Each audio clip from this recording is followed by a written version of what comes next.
No one is named plain Bub, but that is the only name I have ever heard for him. He is an old guy. In his driveway is an extra car that never goes anywhere.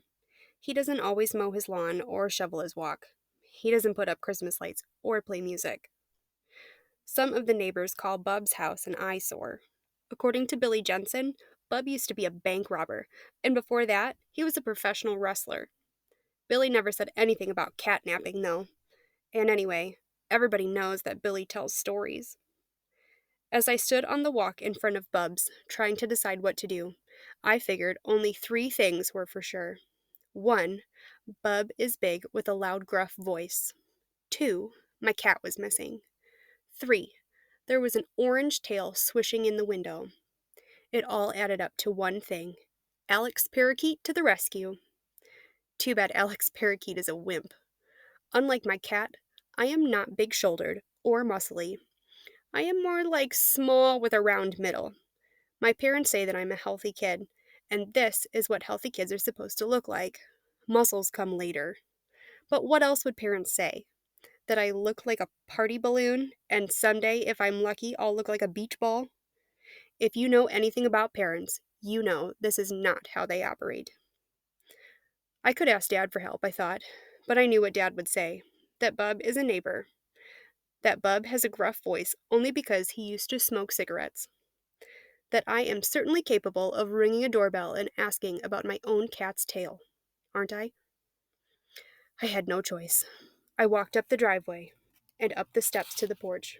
I tried to look cool, like someone who has been walking on his own for years and years now. I breathed 2 times. Then I pressed the doorbell. Almost instantly, the doorbell creaked, I swear. And it swung open. "What do you want?" Bub's voice was as loud and gruff as ever. He was wearing blue jeans and a plaid shirt. My nose came up to his belly, which stuck out over a silver belt buckle. My cat," I said. Bub stepped aside. "Come on in. The soup's been simmering all day. Finally tastes right." Uh, that's okay. I didn't move. I mean, thanks though. Do you have my cat? Bub scratched his cheek. Let me think, he said. "Big fellow, orange, yellow eyes." I nodded. "Seems to me I saw a cat like that somewhere, but..." Meow, interrupted him. Then Luau walked into the front hall, looked at me, and side-rubbed Bub's leg. "Haven't seen him lately," Bub said. But that's him," I pointed. "Oh, that cat. I'd about decided that cat was mine. Today was his turn for the remote. He prefers old movies. I like Jeopardy." "You mean he comes over a lot?" I asked.